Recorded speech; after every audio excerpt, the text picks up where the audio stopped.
Yeah. So in our body there are two types of cells, germinal cells and somatic cells. Among the trillions of cells present in our body, they are quite categorized in two categories. One is the germ cell and somatic. Second is the somatic cell. तो germ cells तो वो हैं जो gametogenesis करेंगी, यानी हमारे gametes का production करेंगी, यानी कि जो स्पेसिफाइड ऑर्गन्स जैसे कि टेस्टिस या जैसे कि ओवरीज में पाई जाएंगी, तो दे विल परफॉर्म स्पर्मेटोजेनेसिस और oogenesis for making the sperm and ओवा, है ना। दूसरी तरफ सोमेटिक सेल्स हैं, वो जो आपकी बॉडी बना रही है, they are making your entire body, they are responsible for your growth, for your repair, है ना। मान लो अगर कहीं कोई टूट फूट हो जाए, अभी हड्डी टूट जाए या फिर कहीं कोई स्किन में चोट लग जाए, कुछ भी दिक्कत होती है, तो यू सी 2 या 3 दिन के बाद वो खुद ही ऑटोमेटिकली बढ़ जाती है। Your body system heal it up itself. तो उसमें क्या होता है कि जो भी उसके सेल्स होंगी वहां पर प्रेजेंट मेन, वो सेल्स डिवाइड करेंगी और जो गैप एरिया है या जो भी डिफरेंस है या जो भी ऑर्गन या जो भी पार्ट वहां से डिस्ट्रॉय हुआ है, तो उस पार्ट को फिलअप कर लेंगी। Except the nervous cells, nerve cells को छोड़ के बाकी जितनी भी तरह की सेल्स हैं वो डिवाइड करेंगी, तो जिससे कि ग्रोथ एंड रिपेयर होता है आपकी बॉडी में, है ना। जैसे आप यस। बहुत छोटे से धीरे धीरे बड़े हो जाते हो और हो गए और आगे बड़े होते जाओगे, है ना। तो दोनों तरह की सेल्स का जो डिवीजन का प्रोसेस है वो भी डिफरेंस होता है। दोनों तरह की सेल्स यानी कि जर्म सेल्स और सोमेटिक सेल्स। नॉर्मली जो सोमेटिक सेल्स हैं उनमें नंबर ऑफ द क्रोमोसोम जो है वो चेंज होने की जरूरत नहीं पड़ती। क्यों नहीं पड़ती? क्योंकि in case of germ cells they form the gametes and after fertilisation gamete will fuse and they will have the double number of chromosome. तो एवरी टाइम हर एक स्पीशीज का एक नंबर ऑफ क्रोमोसोम फिक्स होता है। अब मान लो अगर डिवीजन हो जाए और उस समय क्रोमोसोम का नंबर आधा ना हो, तो क्या होगा कि नेक्स्ट टाइम जब फर्टिलाइजेशन होगा तो उसमें क्रोमोसोम का नंबर डबल हो जाएगा। यानी अगली जनरेशन में डबल और उसकी अगली जनरेशन में 4 टाइम्स, उसकी अगली जनरेशन में 8 टाइम्स। मीन्स यू सी कि number of the chromosome change होता रहेगा, variable number of chromosomes present होंगे और फिर वो स्पीशीज स्पेसिफिसिटी नहीं मेंटेन रह पाएगी।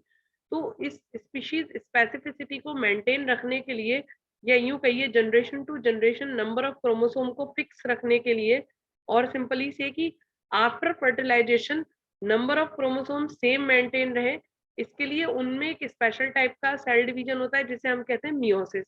और उन जर्म सेल्स को छोड़कर बॉडी की जितनी भी सेल्स हैं, यानी you know the even the your sex organs में भी केवल जो स्पर्मेटोजेनेसिस और oogenesis करने वाली सेल्स हैं उनको छोड़कर बाकी जितनी भी सेल्स होंगी जो उस स्ट्रक्चर को बना रही होंगी या उसकी ग्रोथ के लिए जरूरी होंगी, वो सारी की सारी माइटोसिस शो करती है।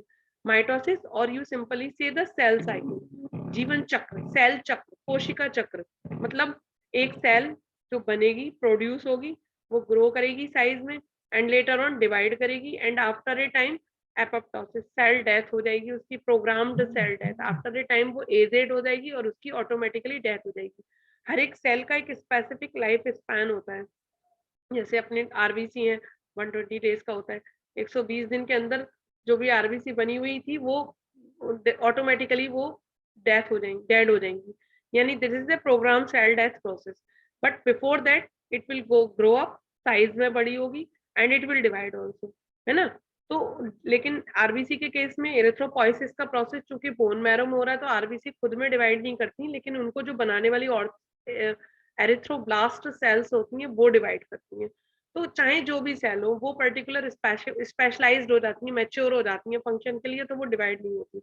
इसी तरीके से नर्व सेल्स हैं, उनको बनाने वाली सेल्स जब up to the age of 4-5 year जब तक भी एम्ब्रियोनिक स्टेम सेल प्रेजेंट होती हैं, वो डिवाइड करती हैं और फिर उसके बाद वो एक फिक्स अमाउंट में उनकी संख्या बन जाती है। उसके बाद सिर्फ साइज ग्रो करता है और कुछ भी चेंज नहीं आता, क्योंकि जो बनी हुई वेल फ्रेम्ड नर्व सेल्स होंगी वो फिर फर्दर डिवाइड ही नहीं कर पाएंगी, क्योंकि उनके पास सेंट्रोसोम्स नहीं होते। बाकी की जितनी भी सेल्स हैं दे डिवाइड एवरी टाइम। तो this is called immortality also, every time cell aged हुई और वो डिवाइड कर देगी। लेकिन बिफोर दैट कुछ सेल्स होंगी जो एक स्पेसिफिक फंक्शन के लिए मैच्योर हो जाएंगी। यानी हर तरह की सेल में ऐसा होगा कि कुछ जो है वो डिवाइड करने के लिए रिजर्व रखी रहेंगी, जो अगली डिवाइड कर करके उस टाइप की सेल्स का नंबर बढ़ाएंगी और बाकी की जो सेल्स होंगी वो स्पेसिफिक फंक्शन के लिए मैच्योर हो जाएंगी और वो फंक्शन करने के बाद एज्ड हो जाएंगी और एज्ड होने के बाद उनकी डेथ हो जाएगी. तो this is called cell cycle and the cell divide by the process of mitosis. तो पहले माइटोसिस पढ़ते हैं, later on we will go for meiosis. तो यू नो वेरी वेल, आप सबको पता है सेल साइकिल क्या होती है और ये माइटोसिस के बारे में भी आपको पता है. तो ये जितनी भी बात मैं जो अभी बोल रही थी वो यही सब है. नाउ सेल को डिवाइड होने की जरूरत क्या है? Why do cells divide? क्यों डिवाइड करती हैं? पहली बात डीएनए ओवरलोड है ना, इंफॉर्मेशन क्राइसिस हो जाएगी. अगर वो बिना लिमिट के ग्रो करती रहे तो हर चीज का अमाउंट बढ़ता जाएगा ना, है. और फिर आफ्टर ए टाइम उसकी एक लिमिट होती है ना साइज बढ़ने की किसी भी चीज के लोड की. तो वो लिमिट जैसे ही क्रॉस होगी तो जो इंफॉर्मेशन का आपस में एक कोऑर्डिनेशन बना हुआ है वो कोऑर्डिनेशन टूट जाएगा और जो सेल्स होंगी वो अनलिमिटेड हो जाएंगी. Unlimited cell growth is not useful also.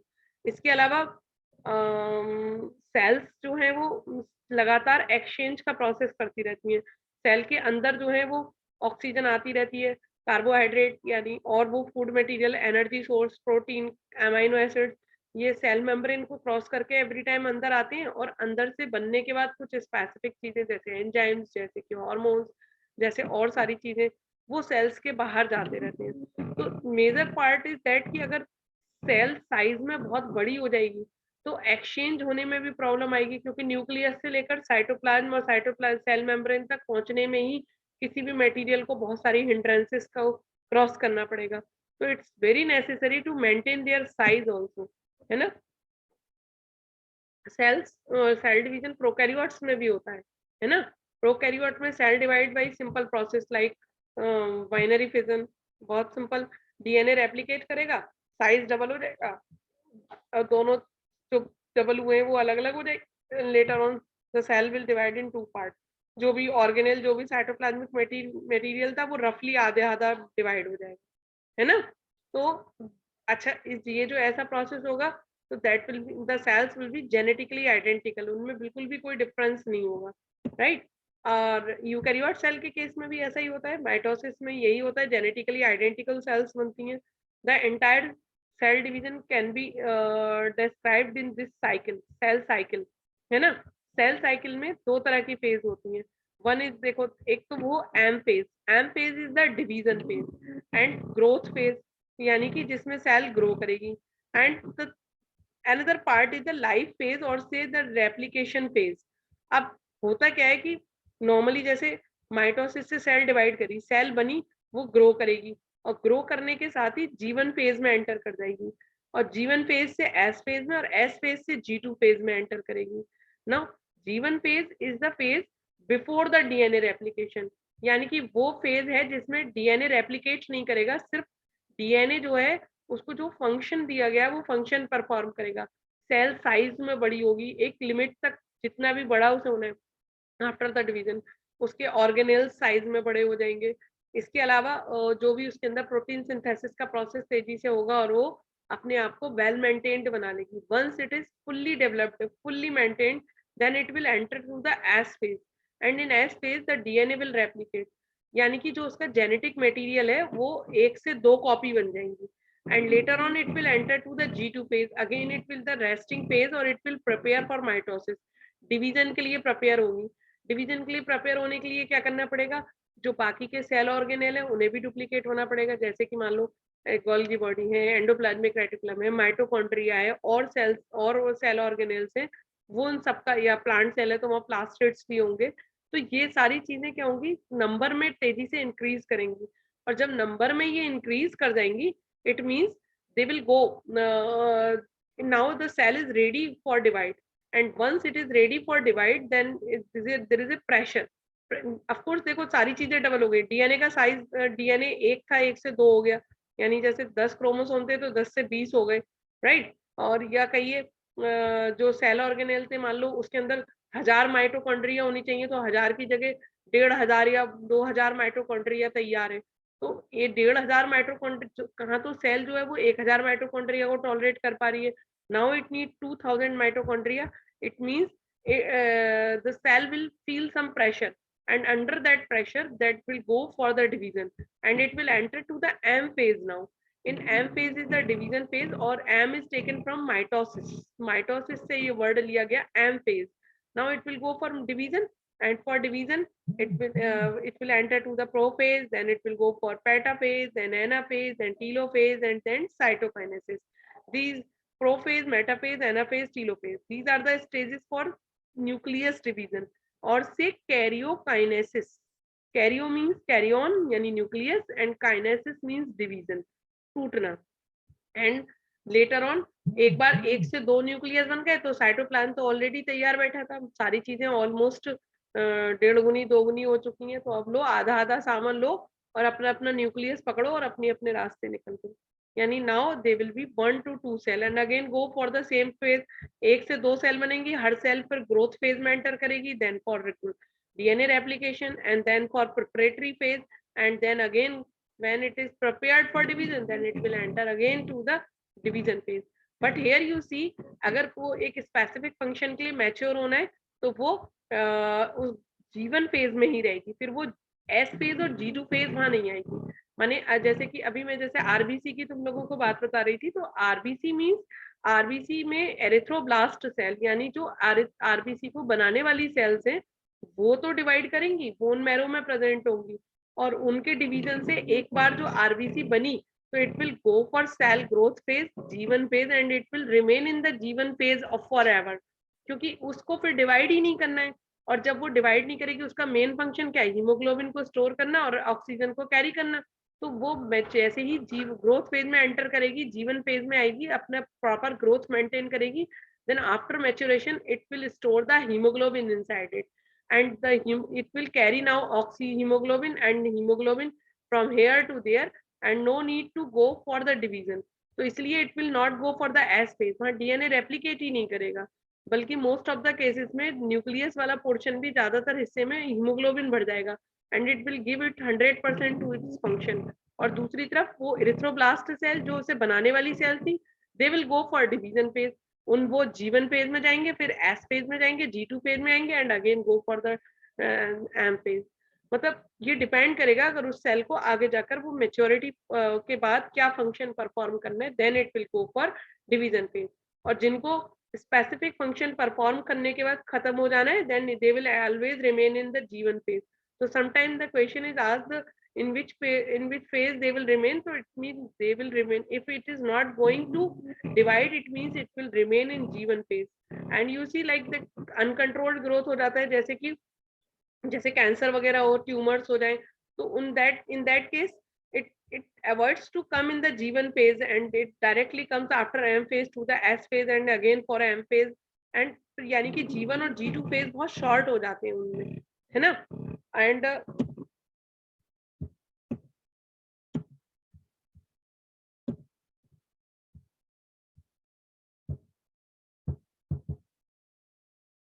now the division phase, हमको डिवीजन फेज की ही डिटेल हम लोगों को देखनी है. तो देखो 3 phases, G1 phase cell increase in size, S phase replication of chromosome और से genetic material, G2 phase organelle get doubled, new cytoplasm is form, all other structure needed जो भी माइटोसिस में, जैसे कि स्पिंडल फाइबर की फॉर्मेशन होगी, जैसे सेंट्रोसोम साइज में बड़ा हो जाएगा, ये सारे काम जो कि डिवीजन के लिए जरूरी है ये सब इस फेज में होंगे. एंड नाउ क्रोमोसोम्स के बारे में तो आपको पता ही है, eukaryotic cell division. Before that DNA से बने हुए क्रोमोसोम होंगे, ये तो मैं शायद लास्ट उसमें डिस्कस कर चुकी थी. नाउ देयर विल हैपन, पहले क्या होगा, कैरियोकाइनेसिस होगी, यानी पहले क्या करेगा, न्यूक्लियस डिवाइड करेगा and later on their will be cytokinesis. फिर उसके बाद सेल प्लाज्मा जो है या साइटोप्लाज्म जो है वो डिवाइड करेगा, राइट. ये जो डिवीजन न्यूक्लियस का डिवीजन है उसमें 4 स्टेप में होगा, prophase, metaphase, anaphase and telophase, है ना.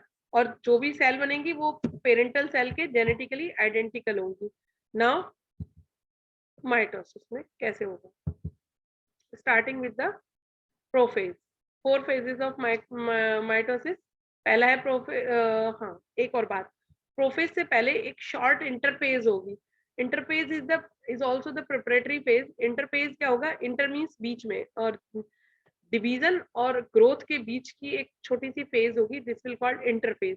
इन this interphase as we know very well कि न्यूक्लियस के अंदर जो भी जेनेटिक मटेरियल है वो पतले थ्रेड्स की फॉर्म में पड़ा रहता है, जिसे हम लोग क्रोमेटिन थ्रेड्स या क्रोमेटिन फाइबर्स कहते हैं, है ना। तो जैसे ही डिवीजन का टाइम आएगा तो एस फेज में, पहले जीवन फेज से निकलने के बाद जैसे ही वो एस फेज में एंटर करेंगे तो एस फेज में वो जो उनका जेनेटिक मटेरियल है यानी जो उनका डीएनए है वो डुप्लीकेट होगा, मीन रेप्लिकेट करेगा, उसकी 2 कॉपी तैयार हो जाएंगी। और 2 कॉपी तैयार होने के बाद नाउ जीवन फेज G2 फेज में जैसे ही वो आएगा तो वो प्रिपेयर्ड फॉर डिवीजन। तो इंटरफेज में एंटर करते ही उसका सबसे पहला काम होगा, जो पतले पतले thread like chromatin threads, chromatin fibres यहाँ वहां पड़े हुए हैं, वो क्रोमेटिन थ्रेड्स या क्रोमेटिन फाइबर्स धीरे धीरे उनमें कॉइलिंग होने लगेगी, वो कंडेंस हो जाएंगे और वो क्रोमोसोम की शेप लेने लगेंगे। And as they come in the form of chromosome, now they will make, you will count the number, है ना। इनिशियल इंटरफेस की भी 2 स्टेजेस रहती हैं, या यूं कहिए इंटरफेस के तुरंत बाद it will go to the prophase. तो प्रोफेज की भी 2 स्टेजेस रहती हैं, early prophase, late prophase. Early prophase की स्टेज में आप क्या देखोगे कि वहां पर मोस्ट जितना भी वो मटेरियल है, जेनेटिक मटेरियल यानी क्रोमेटिन थ्रेड्स हैं, वो थोड़े कॉइल होंगे और दिखने शुरू हो जाएंगे, है ना। और लेट प्रोफेज में आते आते वो पूरी तरीके से दिखने लगेंगे, दे विल बी कंप्लीटली विजिबल, वो पूरी तरीके से दिखाई देंगे। और यू विल सी हेयर, ये इसमें चारों ही स्टेजेस दिखाएंगे। जैसे ये इंटरफेस थी जिसमें आपको ये सारे थ्रेड्स के रूप में दिख रहे हैं, उसके बाद प्रोफेज में ये एंटर करा तो प्रोफेज में आपको ये क्रोमोसोम्स दिखाई दे रहे हैं बिल्कुल साफ, है ना। और उसके बाद ये जितने भी क्रोमोसोम है ये डुप्लीकेट है ऑलरेडी, देखो हर एक के पास 2 सेट है ना। तो ये यहाँ पर जो इंटरफेज में, जो इंटरफेस में की ही वो तीनों पार्ट थे, G1 और इन एस एंड G2। तो G1 फेज और एस फेज और G2 फेज, उनसे गुजरने के बाद यहाँ पर जैसे ही प्रोफेज में एंटर करा तो ये ऑलरेडी यहाँ पर एस फेज में डुप्लीकेट हो चुके थे, तो हर एक के पास 2 पार्ट होंगे, है ना। ये टेट्राड की फॉर्म में आपको दिखाई दे रहे हैं इस समय। And later on it will go to the metaphase. Metaphase में क्या होगा, अच्छा एक और जो मेन बड़ा चेंज होगा जो आपको प्रोफेज में दिखाई देगा, अर्ली प्रोफेज से होना शुरू होगा और लेट प्रोफेज तक आते आते पूरी तरीके से दिखाई देगा, वो ये कि एक तो ये जो इसके चारों तरफ न्यूक्लियर मेम्ब्रेन थी, प्रॉम्प्ट सा न्यूक्लियस है, जो न्यूक्लियर मेम्ब्रेन से साइटोप्लाज्म से अलग रखती थी, वो न्यूक्लियर मेम्ब्रेन डिसअपियर हो जाएगी। और उसके साथ ही साथ न्यूक्लियोलस भी इस समय गायब हो जाएगी, क्योंकि न्यूक्लियोलस का कोई काम नहीं है, वो डिसोल्यूट हो जाएगी, उसके पार्ट्स जो है वो इसी में डिसॉल्व हो जाएंगे, क्योंकि वो बेसिकली आरएनए और प्रोटीन की बनी हुई थी और now it will dissolve in it.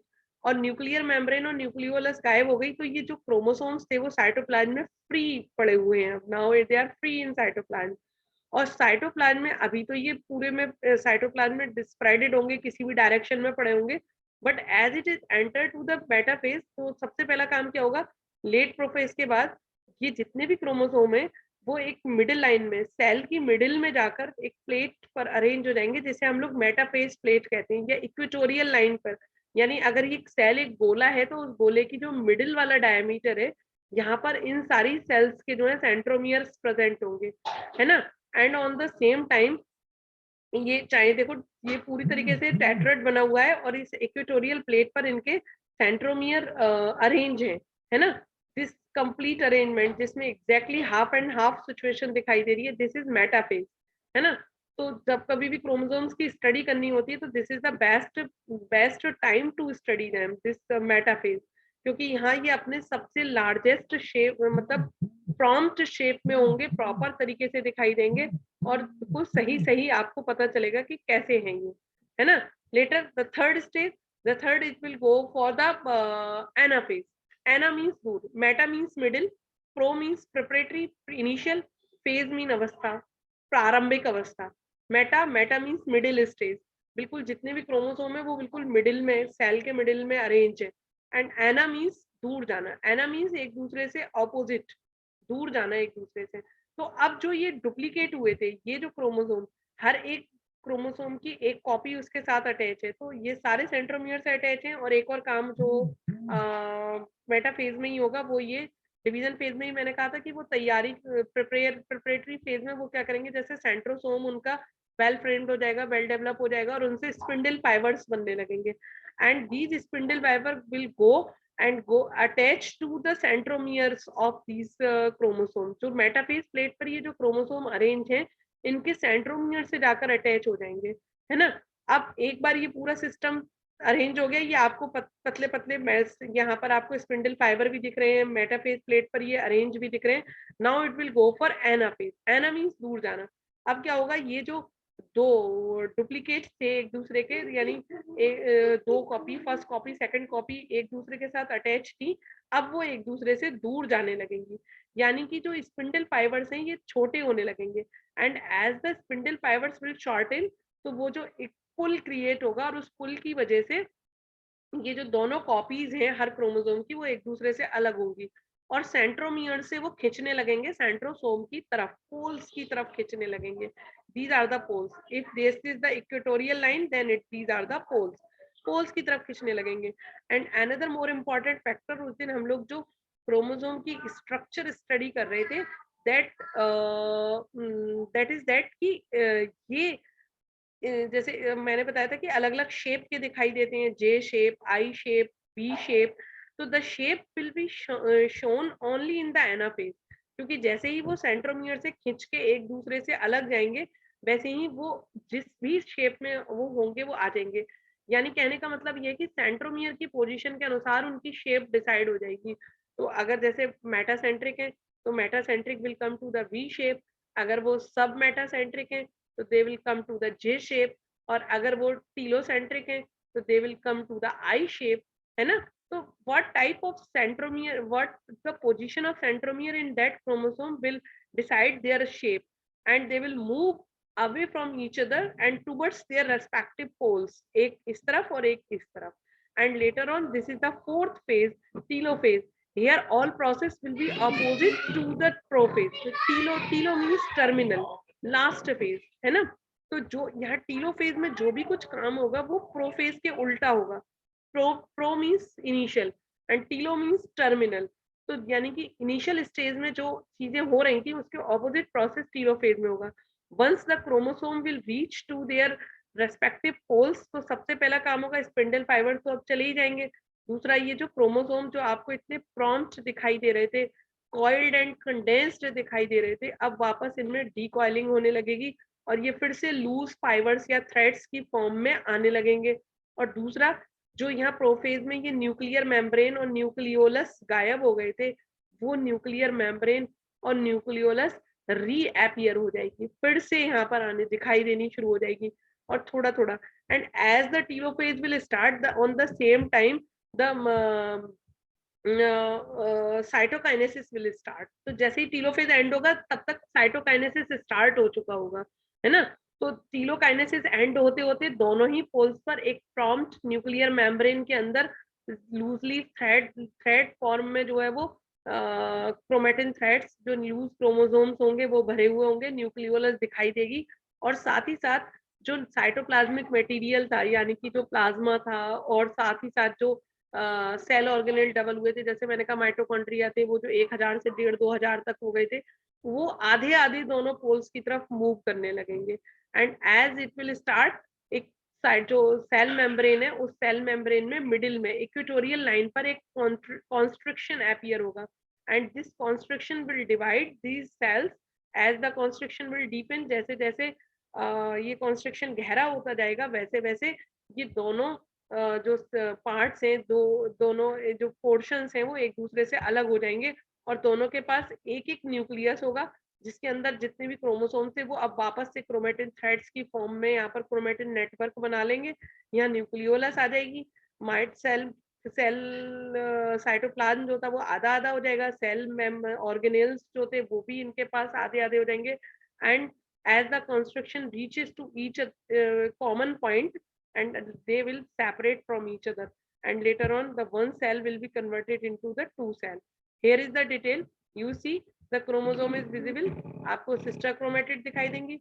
अच्छा बच्चों, अगर ये खत्म हो जाए क्लास, तो we will join it on the next one। मैं नेक्स्ट उसमें इसको फिर से कंटिन्यू कर देंगे, है ना। So you see the chromosome visible हो जाएंगे, उनकी सिस्टर क्रोमेटिड दिखाई दे रही होंगी। इसके अलावा सेंट्रियोल, यानी कि जो सेंट्रोसोम था, ये भी एक पार्ट प्ले करेगा, ये भी 1 से 2 हो जाएंगे। अभी तक एक था, और अब इसके बाद 2 हो जाएंगे ये, और they will migrate to the pole, चाहे पूरी सेल के अंदर कहीं भी प्रेजेंट होगा जो है वो एक इस पोल पर और एक इस पोल पर, दोनों अपोजिट पोल्स पर पहुंचने लगेंगे। साथ ही साथ ये देखो न्यूक्लियर मेम्ब्रेन जो है वो डिसअपियर हो रही है, और ये न्यूक्लियोलस भी डिसअपियर हो रही है, और साथ ही साथ जैसे जैसे ये सेंट्रोल या सेंट्रोसोम एक दूसरे से दूर जाएंगे वैसे ही वैसे इनके इनसे जो है पतले पतले थ्रेड जैसे स्पिंडल फाइबर्स की फॉर्मेशन होनी स्टार्ट हो जाएगी। Now next is the metaphase. Of course metaphase में ये देखो मेटाफेज प्लेट पर स्पिंडल फाइबर की सहायता से जो स्पिंडल फाइबर इनके सेंट्रोमियर से जाकर अटैच हो जाएंगे, और ये बिल्कुल प्रॉपर एक लाइन से अरेंज हो जाएंगे मिडिल में इक्वेटोरियल लाइन पर, जिसे हम मेटाफेज प्लेट कहेंगे। और तब तक दोनों सेंट्रियोल अपने अपने पोल्स पर पहुंच चुके हैं, इनसे स्पिंडल फाइबर्स बन चुके हैं, और ये स्पिंडल फाइबर अपने अपने सेंट्रियोल्स सॉरी सेंट्रोमियर्स पर जाकर अटैच हो चुके हैं। And later on now anaphase sister chromatid एक दूसरे से सेपरेट हो जाएंगी, सेंट्रोमियर पूरी तरीके से अपनी जगह पर वेल सेटल हो जाएंगे, और सिस्टर क्रोमेटिड एक दूसरे से अपोजिट पोल की तरफ मूव करने लगेंगी। And the telophase opposite to the prophase, cell में जो क्रोमोसोम थे वो अब जो फिर से डिकॉइल होने लगेंगे, पतले पतले थ्रेड्स के रूप में दिखने लगेंगे, न्यूक्लियर मेम्ब्रेन फिर से बनने लगेगी, सेंट्रियोल्स वो स्पिंडल फाइबर गायब होने लगेंगे, और साथ ही साथ न्यूक्लियोलस भी आपको दिखने लगेगी, और on the same time cytokinesis will start, and because of that the constriction will appear, a constriction will appear, and this will deepen and reach to each other, पास में आएंगे जैसे ही वैसे ही एक सेल जो है वो 2 में डिवाइड हो जाएगी। और जब तक ऐसा होगा साइटोकाइनेसिस और टीलोफेज दोनों एक साथ प्लस माइनस एक साथ चलेंगी, और जब तक ऐसा होगा तब तक इनके पास एक एक पूरा पूरा न्यूक्लियस तैयार हो जाएगा, सेंट्रोसोम इनके पास अपना अपना हो जाएगा, इनके पास जेनेटिक्स जो साइटोप्लाज्मिक मटेरियल था उसका बंटवारा हो गया होगा, and the one cell will be divided into two cells and having the same number of chromosome and same set of chromosome, and they are genetically identical, है ना? So we will play on some other day। ये quiz है जिसके बारे में अभी मुझे लगता है 1 मिनट